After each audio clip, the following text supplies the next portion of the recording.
मरियम नवाज़ के बेटे जुनैद सफदर के निकाह की तकरीब में उस वक़्त रंग में भंग डाल दी गई जब पीटीआई के एक वर्कर नदीम खान, जो एक टैक्सी ड्राइवर हैं, ने अपनी टैक्सी और फैमिली को लाकर होटल के सामने खड़ा कर दिया और इमरान खान के तरानों पर भंगड़े डालने लगा। इस पर मुस्लिम लीग नून के कारकुन जो वहाँ जमा थे, उन्होंने उसे घेर लिया और उसे वहाँ से जाने के लिए कहा।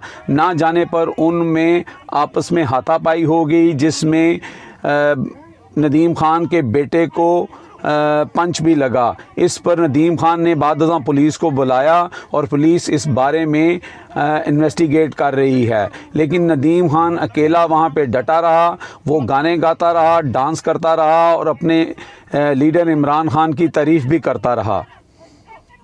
मैंने क्या किया? मैंने जाके क्या किया? मुझे बताओ मैंने क्या? कल्ला इमरान खान ला मैं उन्होंने लंबी जिंदगी दे साडी जिंदगी ला देवे, कोई ना लड़दा पिया। ਤੁਸੀਂ ਉਹਦੇ ਵਾਸਤੇ ਦੁਆ ਕਰੋ, ਤੁਸੀਂ ਬਾਜ਼ੂ ਬਣੋ ਉਹਨਾਂ ਦਾ ਮੀਡੀਆ ਵਾਲਿਓ।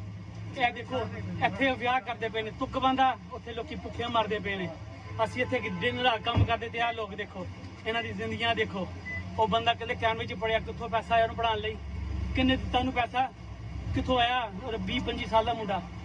ਜਾ ਪਾਣੀ ਗੁੜੀਆ ਜਾ ਪਾਣੀ ਵੀ ਮਾਮਾ ਵੀ ਮਾਂ ਬੇਬੇ ਬਾਬਾ ਵੀ दौड़ाते सारे नू लिखिए दौड़ाए कि नहीं दौड़ाए कि नहीं? एक बारी फिर ले लो बेर।